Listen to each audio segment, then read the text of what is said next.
I have never met anybody who became incredibly successful in any area of their life until they had suffered and sweated and sacrificed and kept their focus and fought through tears and trials and tests. And if you have a dream and you commit to it, it will come to pass.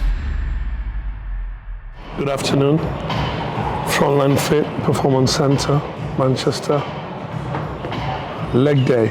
So a lot of you guys have been requesting for the leg day. So today we're going to do one of my leg days, which has got a little bit more going on in terms of volume and different exercises at the end of the week. It's always tough because it's at the end of the week. It's tough because it's a hack squat as well. So it'd be very interesting to see how we get on. But yeah, really looking forward to it. This one has been a touch late. Coming back from Christmas and New Year, but the plan is hopefully in the next fortnight we'll get another one filmed so that we have a bit more activity going. February is only a short month, so yeah, we should get another session. But back to today, yeah, leg training is one that's what's the word now? One that's got a lot of questions, like how to navigate volume, frequency, and stuff like that. Personally, my needs are to grow my legs, so my frequency is up, which means volume slightly tapered down. I'm doing legs, the sessions themselves, twice a week, but like half leg, half pull on Wednesday, so 3 times a week really, because on a Monday I'm on a pendulum, on a Wednesday I'm on a pivot press, and on a Friday I'm on a hack squat, amongst other things. So my volume and my frequency is reflected by my needs. Well, my needs reflect my volume and my frequency. So we're going to go through that as the session goes, and hopefully give you an insight on what I'm doing and why I'm doing it, and why myself and Jordan think it's the best way forward. So yeah, hopefully let's have a good time.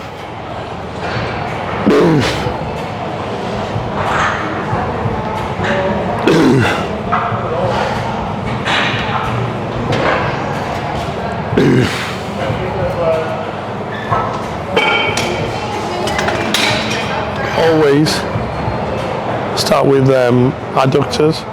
I like it because, one, it will open up my hip musculature and prepare me for a squat variation, and 2, I'm fresh, so the chances of me being able to pull a heavy weight are high. For most guys who are struggling to grow their legs, I'd really say train your adductors heavy, train them hard, because then they just help volumize the full leg, you know. Like myself, I don't have a strong lateral head on my quads, so majority of my shots look half decent just because I do hit the adductors very hard. So whilst I'm working on my weaknesses, I'm also working on the adductors, and really trying to just volumize the leg and give the leg like a bit of a 3D dimension. So yeah, adductors to start, just to open up the hip musculature, and also just so I can train them hard. My goal is to stack this machine for a decent 8 to 10 reps, so let's go.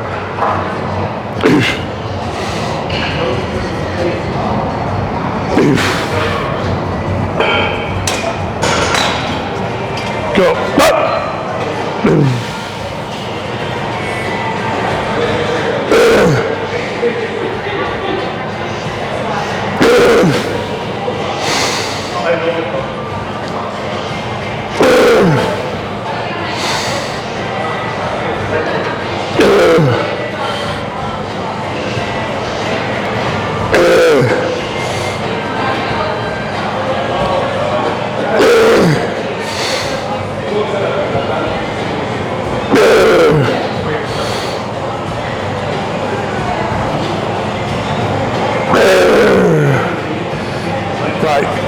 So first set, 2 plates of a stack, and the dial at the top, so not far.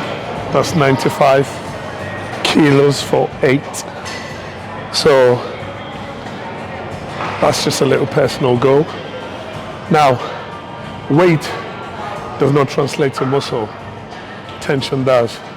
So it is okay you picking up a heavy load and moving it, but the manner in which you move the load will dictate the adaptation that you get, okay? Otherwise, we'd all have been massive just from carrying shopping bags and stuff like that. So tension, mechanical tension is king. So that's the first set done there.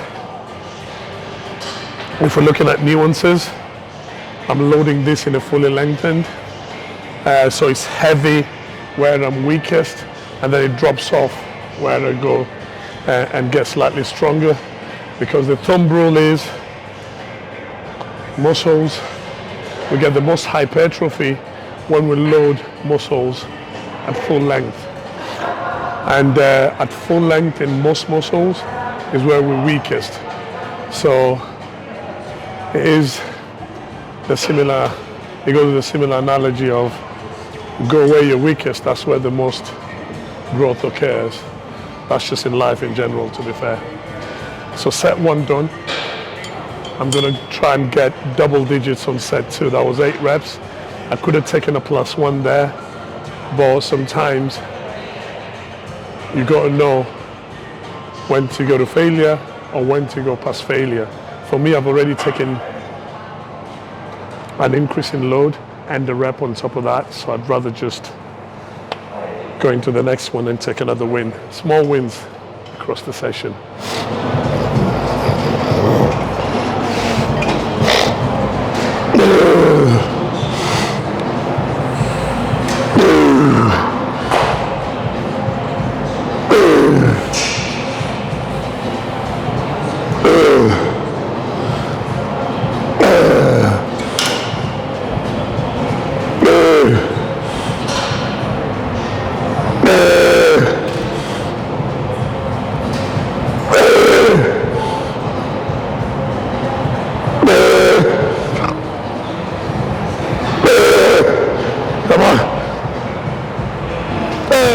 So once again,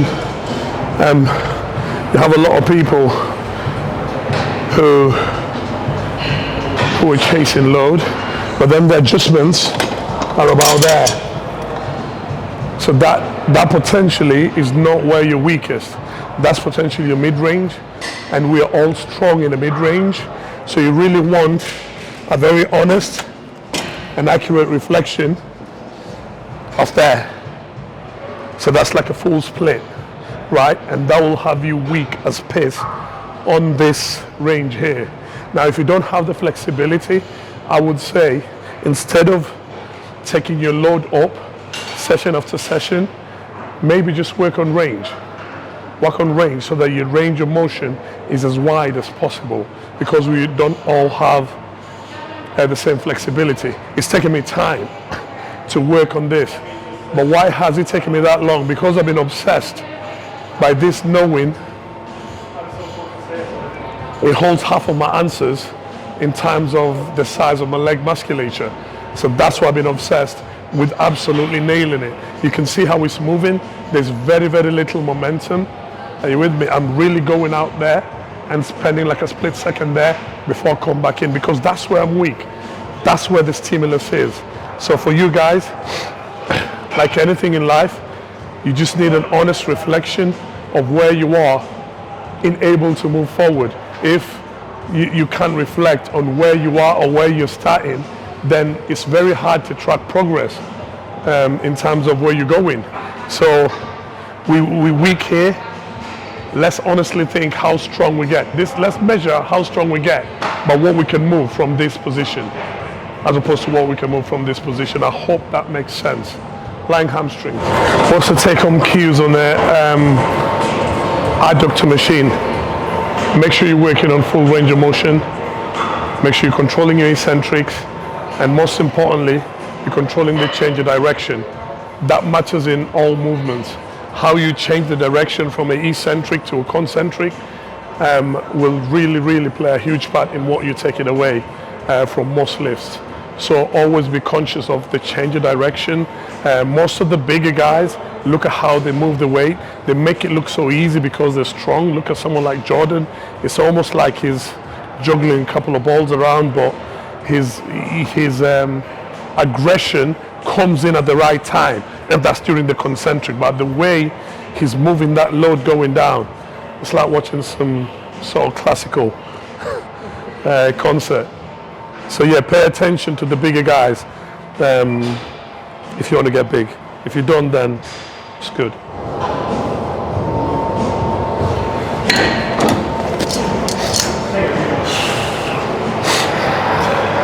We have those cues, I call them the lowest hanging fruit, where majority of the movement and what you get back will hinge on that.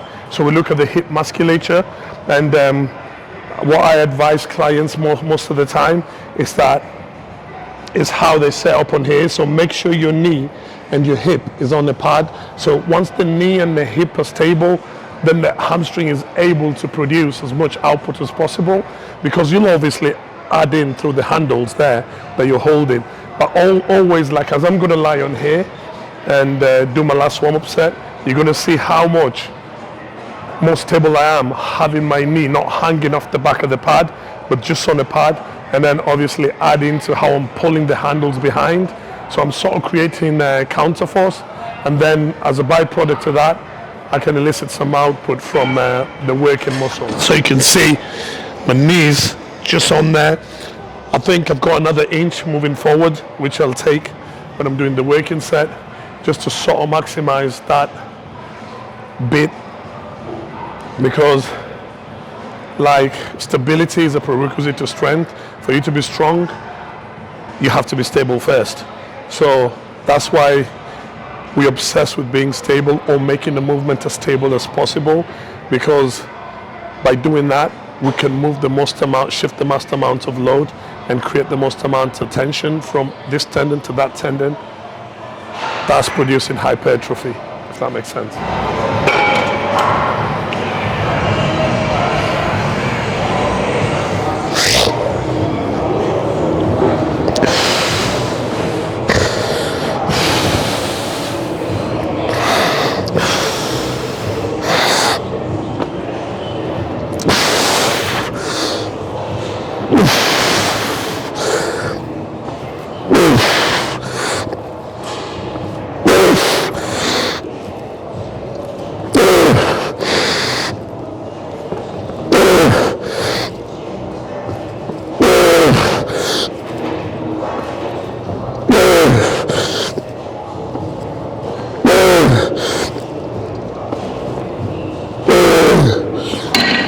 As much as I go through all those cues at the start of stability and change of direction, once the set is moving, I am aggressive with it. I'm not finessing it, and I think that is it's a bit of a thin line for most people, that most people struggle to walk, because with most movements, if you just carry on finessing them, you're also going to struggle to get strong. And progressive overload is also another big cornerstone of hypertrophy. We have to get strong. The bigger guys are moving the most amount of load as well. So it's a very thin line, and you have to be a bit more pragmatic and make sure you're aggressive at the right point of the lift. So make sure you're moving those concentrics. As soon as you initiate with the right muscle, make sure you're just moving it and not really overthinking what's happening. Film your sets, look at them after. If there's room for improvement, use the next set to improve, or the next workout, because that's what the game is. No one is there. We all just looking to improve. And when you nail a lift, then you go up a load. Once you add more load onto the bar, onto the machine, then you're almost starting again from a skill perspective. So it's always just constant back and forth, constant back and forth. So the goal is never perfection. but it's just to be better.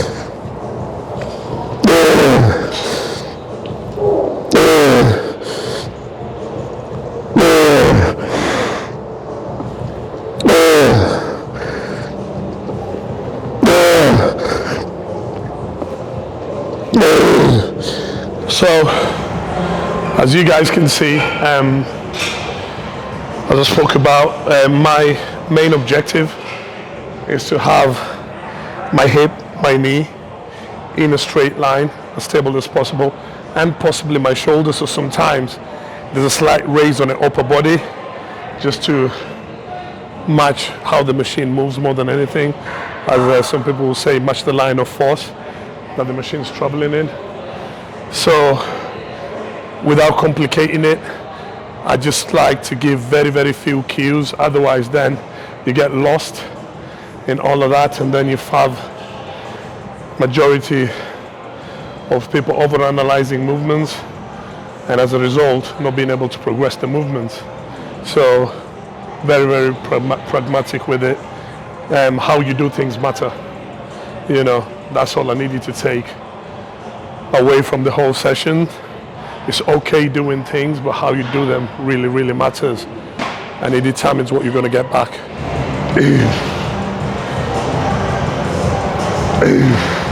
Here, because it's important, you have the handles here, which you'll be pulling back that way because your legs are coming this way, and that then creates the counter force, and by pulling them, it makes you a lot more stable on the machine. So remember, before you initiate, your knees, your hip are on the pad, and then you pull that and you move your hamstrings in tandem, so they both happen at the same time. And then on the way back, you sort of loosen your grip slightly, just to make sure your forearms don't fatigue, because you'll need that grip in the latter part of the set.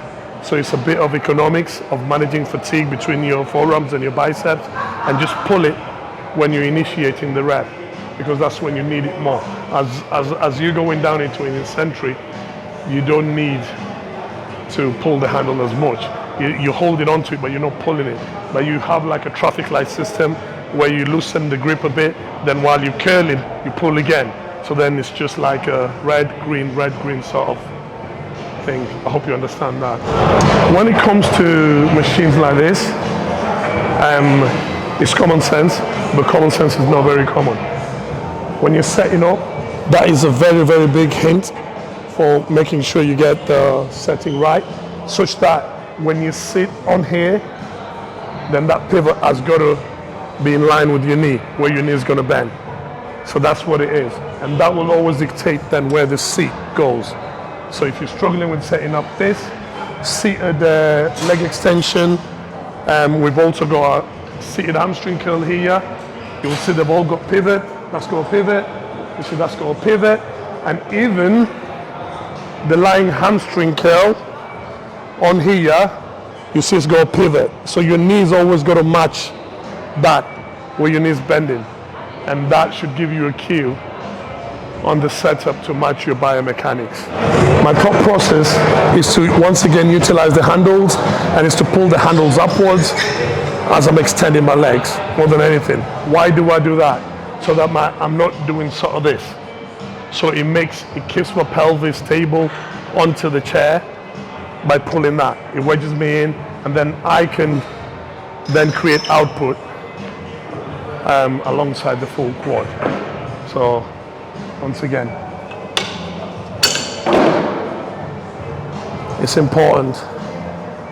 Setup as a variable is one of the most important variables, because you can't hit something without aiming, right? So chances that you'll just stumble upon big legs are next to are next to none. So you have to aim. If you want big legs, you have to aim. You have to do things in a certain way that matches the adaptation you're after. And setup is one of the biggest variables. The way you set up a machine will dictate the outcomes of that you get from the machine. So always be conscious and spend time really setting up, have a play with different machines and see what matches your biomechanics and set it so that it puts you in an advantageous position to be able to get everything you need from the movement. Last warm up here. Yep.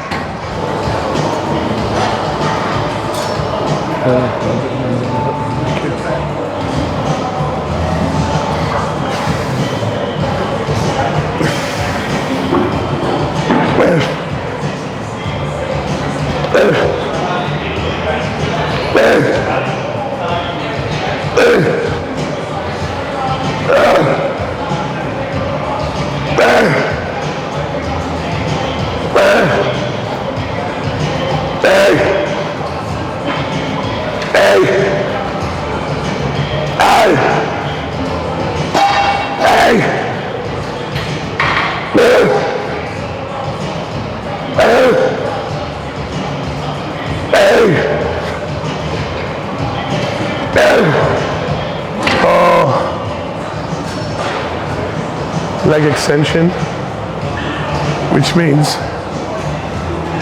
fully extend the leg. So once again, as you can see, I'm really forcefully extending it. So long as I'm taking off that elastic energy at the bottom, which is where I'm the weakest, then it means once I come out of that and I go into the mid-range, I'm really just fully extending it with as much force as possible to get the objective to fully shorten the quad. That's a short quad. That's not a short quad. So when people do very heavy extensions and sort of finish there, maybe the last couple of reps, it's not the end of the world, but the aim is to fully shorten the quad, so you should fully shorten the quad really.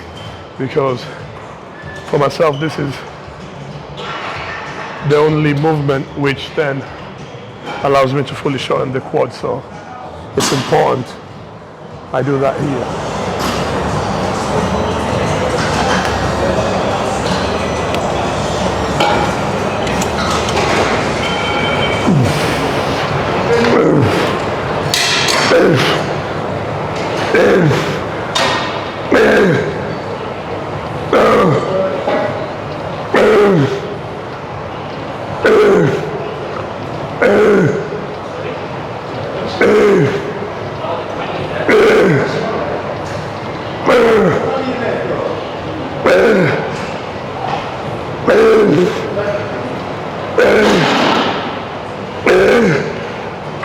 So if we go through the sequence of the workout once again to make it make sense, most of the movements I've done the way it's been aligned. Obviously I've done adductors to start with.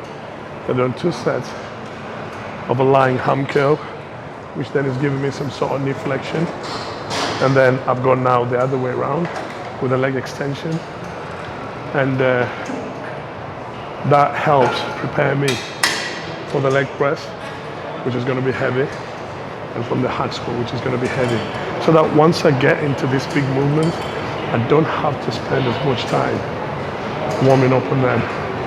Because also, you are always at your best, performance-wise, when you're the warmest.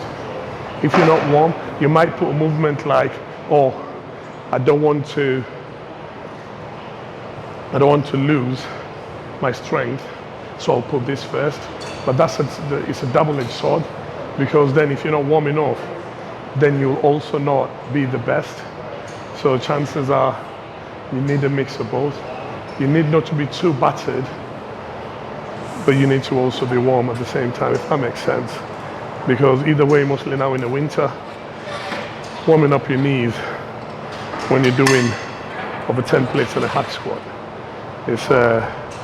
it takes a long time. So I'd rather flip the session on its head, so when I get there, I'm not spending that much time.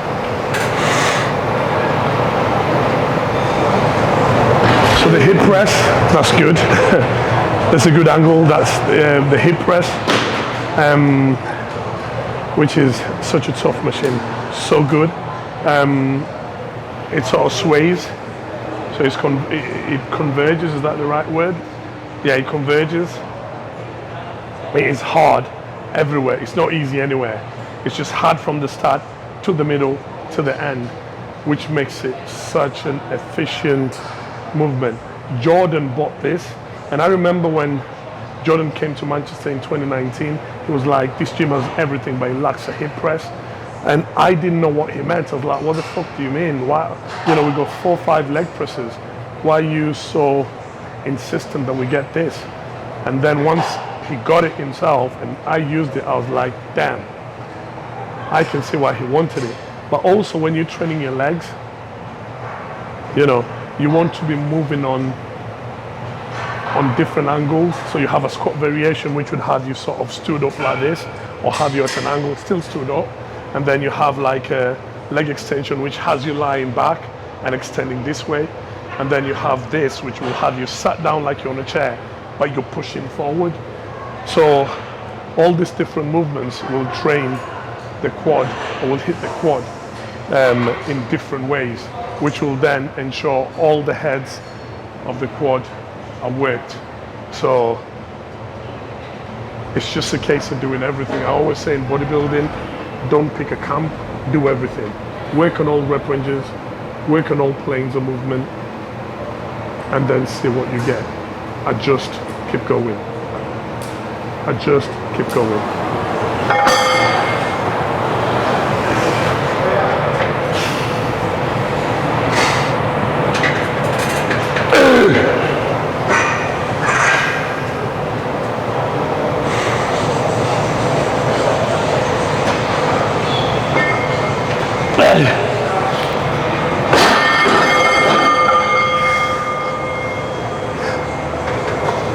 This is where the knee starts talking back, going, what you doing? Knee sleeves on, baby.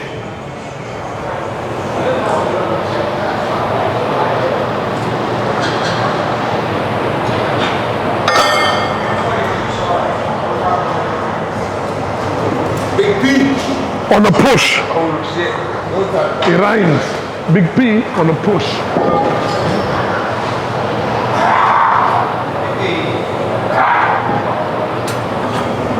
How important do you think music selection is in the sets? Because obviously the mindset stuff going into a setup and all that is important, but what about the music selection? I think it's very important because music alters the mood, Music will evoke emotion. Emotion will alter the mood. It might tap you somewhere in the brain, God knows where, and you just find something in you that you didn't think you have. Personally, music is so important for me.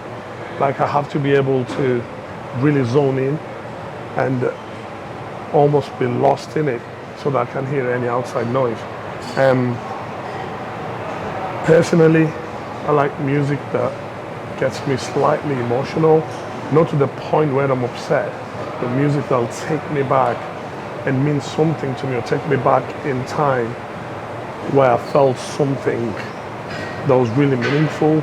So it's sort of like I'm on the edge of almost being in tears, but I'm not. So it's controlled. It's very controlled aggression, because I still need to be in control of this load that I'm pushing. It's my responsibility to make sure I'm safe. It's my responsibility to make sure I move this load in a certain manner to be able to get the adaptation I'm after. Otherwise, if you're reckless with music as well, and you're overstimulated, so you're on the other side, the chances you get injured are very high, because you're now not in control. You're just like rah, rah, rah, rah, which you're not in control. So it's a double-edged sword. You get overstimulated, you could get injured. You're not moving that load as it's meant to be moved. But controlled aggression, which is what most of the big boys, you can see them moving a load, and you can see they're owning every inch of the movement. while still being in a certain state or like almost in a trance. I think it takes experience. I think it really does. Being able to balance the two, not being too lost. Because also, as they say, if you roll with a lot of emotion, chances are you'll never make the right decisions. So you've got to find just a right spot and the right music that will get the best out of you. A bit too much and you're overstimulated. At what point you're just not in control. And if you're not in control with a heavy load, it's only a matter of time. If it doesn't bite you back there and then, it will bite you back at some point.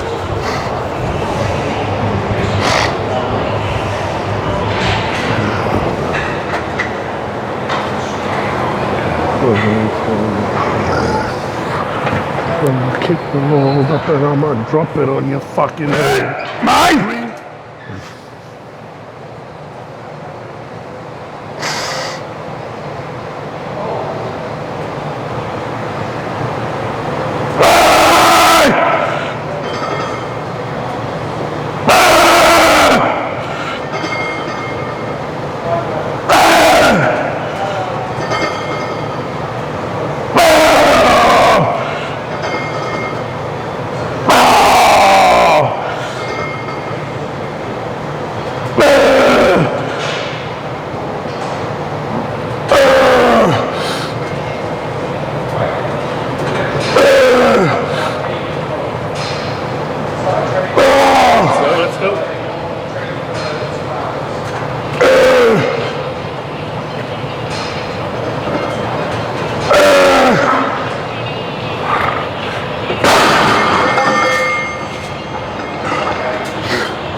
I could smell it. Yeah.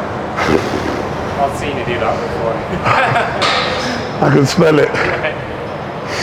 And I tried to ignore it for as long as possible. Fair play. 11? Yeah, I think Yeah. I wrap up. That's what I stopped. I thought it was blood, sweat and something. Blood and guts. Blood and guts. Oh, that's Dorian. Fucking hell. So, if you're going through the hip press, that is very, very quad dominant movement. You can see my seat is as far forward as possible and my feet are as low on the plate as possible. Why? So that I can get maximal knee flexion. The more knee flexion you get, the more the quad is going to work in simple terms. So on that piece, it's important you have the seat as far forward because a lot of people have the seat back and then it's just like a partial movement, which really doesn't give you much back. So the further forward you have your seat, it might mean drop a bit of weight, but once again, the feeling is so intense. And you see the way I do it, it's non-stop, so I keep it moving throughout the set, not locking out anywhere. It's tough on the lockout anyway, even if I wanted to, because as soon as you lock it out, it's coming back down. So, perfect, I'd say, for quads. The best thing Jordan introduced us to. That's why we call it the JP press. It's actually a seated hip press, but because Jordan brought it, we call it the JP press. His legs tell you the story.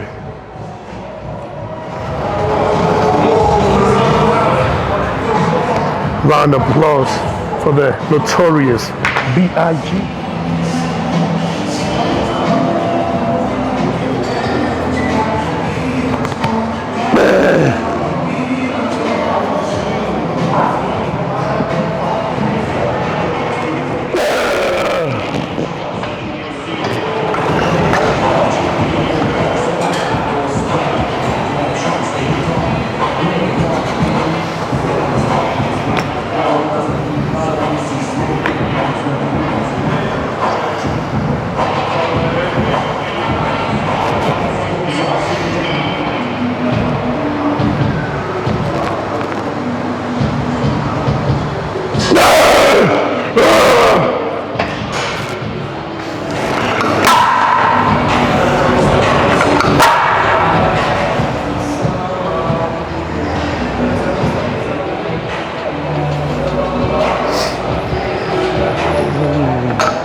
This is the beat.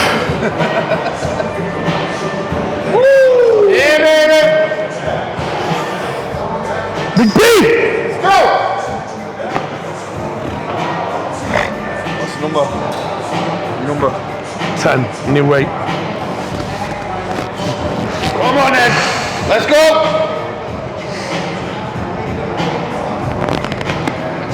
Nice, good.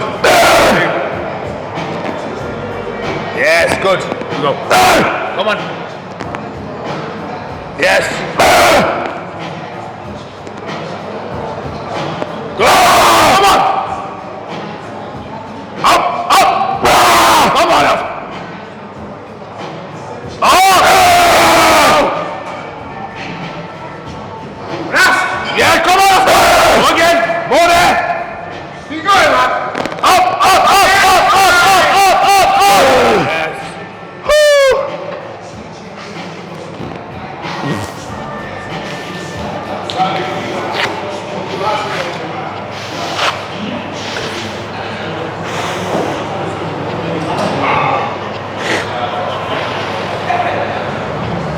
I got 9, I got 10, I think on the last rotation, 5 kilo up.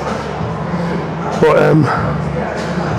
this was the first movement originally. But as you get stronger, then it's way more demanding on your joints. So we flipped it and we made it the last movement. So that way when I get to it, I'm quite warm, safe as well. But when I did it, I got to like 17 plates. But you know when you do a set and you come off and you just feel your joints. So you want to stay training. Yeah? If you're not training, you're not building muscle. So you do everything necessary to keep on training. And only when you're taking a deload, then you're rested. But you don't want to be injured, because that time you're not building anything. So I've learned that the hard way, because sometimes you have your ego and you grab weight that then hurt you, and then you're off for a week. That's a week of not building muscle. So it's so important. Sometimes you put the ego to the side and then you can just keep training. So that's my thinking of flipping it back. I've seen even Kuba doing it on most of his leg sessions, because he's very strong. He's stronger than me on the hack squat. So he puts it at the end, because he knows if it's at the first, you're also too amped. You're too stimulated. So chances of you getting injured are very high. But when it's at the end, you don't have that fire like you did at the top of the set. So the business we're in is building muscle. Everything we do has to ensure we're building muscle. Otherwise, no good.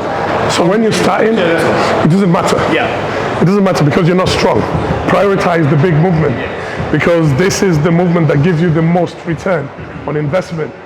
As you get stronger to carry on training, then you have to flip it to carry on training. Otherwise, you tear something, you break something, or something that you don't want to grow will grow. So but as you're starting, you don't have enough muscle. Fucking this is everything. This is your bread and butter. You know, this is your meat.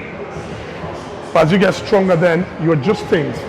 You know, like when I first met you. You remember when I first met you?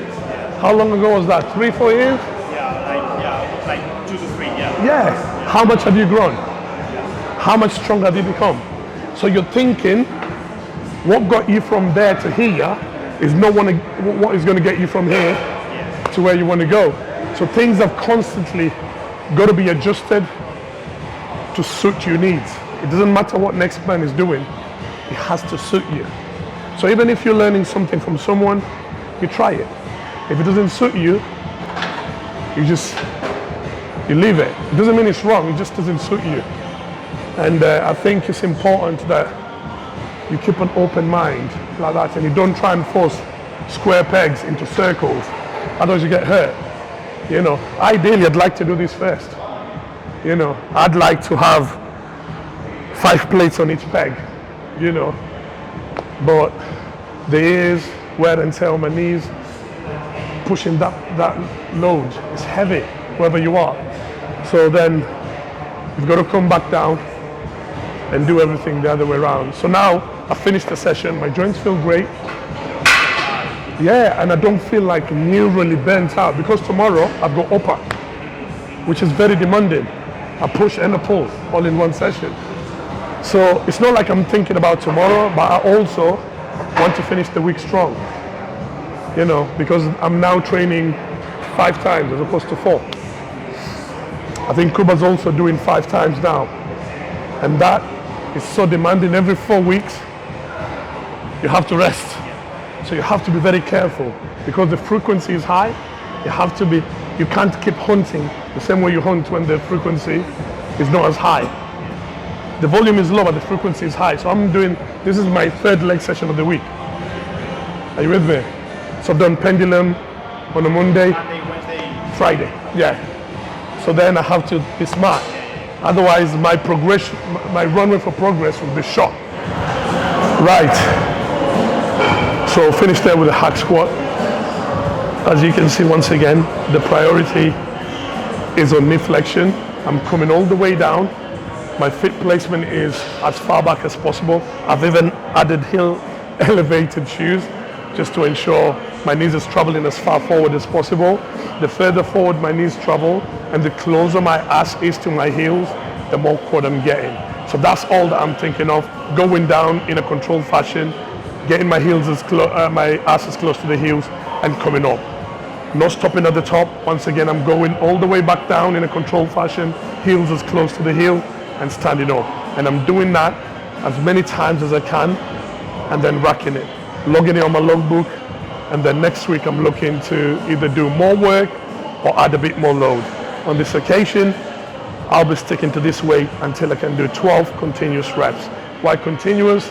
Because I like the tension to stay on my quads for the entire time.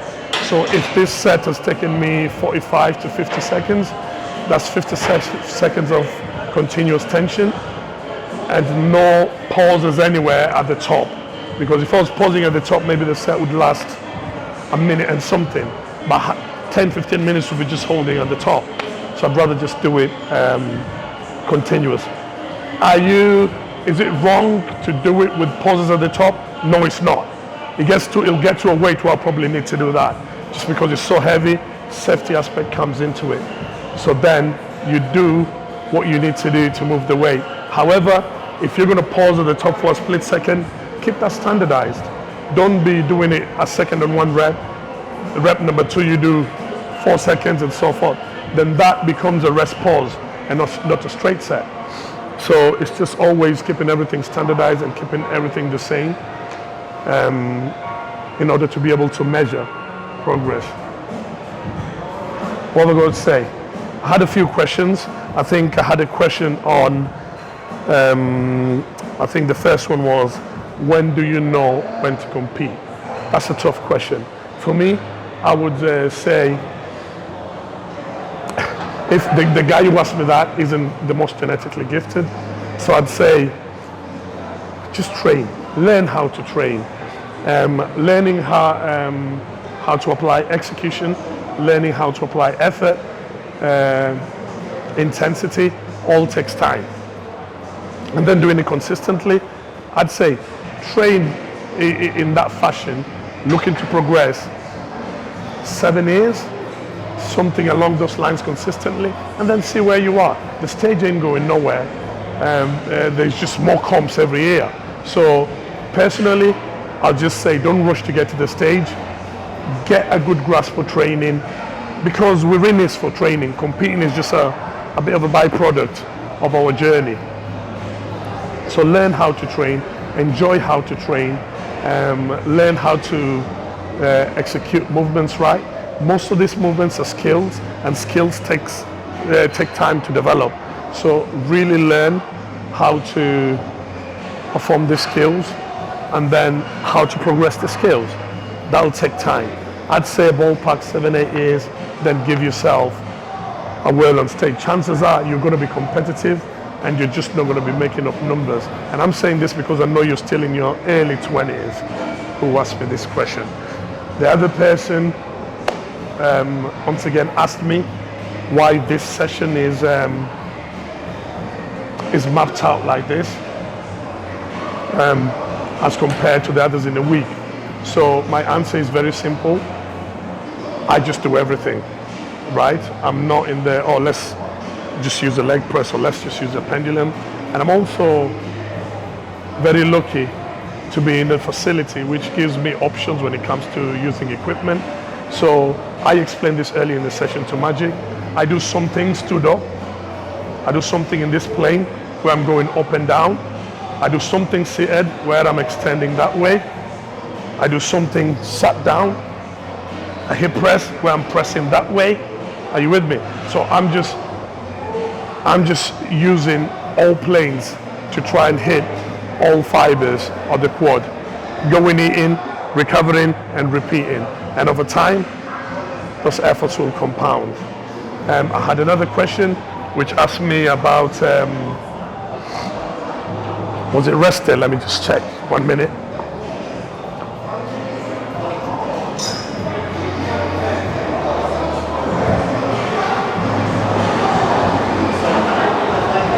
Yeah, I think it was about deloads and the volume difference. And what I'm gonna say is, like, everyone's different and everyone's got preferences. For me, like, as soon as fatigue starts kicking in, then I'd rather rest. And what I do as a thumb rule is I take 4 days rest, and then when I come back onto the training, I'll do a full rotation at 50% volume, just to gradually expose myself back to the loads that I was lifting prior to that. So that's just how I do it. I like to take a full rest off the gym, come back and do half and half. The last question was, I think, about the Vibrams that I wear, the 5 fingers, yes. The advantages of them. Once again, I'm not getting too technical. It's just, it's like walking bare feet. So you have your feet there, and you always think of a tripod when pressing. So you got point A, point B, and point C. So assuming that's your toe, I like to feel these 3 points so that it gives me as much surface area to push from as possible. And being bare feet gives you the best chance. It's quite cold, I'd rather wear Vibrams. And they've got grip as well. So once you put them on, they stick to the floor. So that's just simply why I wear them. Other than that, I think that's it from the questions. And yeah, so legs done. I think this is the first one we've done. Give us some feedback. Tell us what you thought of the episode, and give us an idea what you'd like to see more of as we go forward. And I will be happy to get that done. Myself and Magic are gonna plan a date for the 2nd week of February, did we say? Yeah. And get some content done again. So let us know before then, and then that will dictate the direction we go. This is gonna be up, today's Friday, this is gonna be up sometime next week, yeah. And then that'll be you for January, and then we'll drop one 2nd week of February, so that then there's something going. Other than that, thank you very much. Not much to report from myself, just tipping off season, not big, not small, not fat, not lean, just work to be done, because work is all we have. Thank you.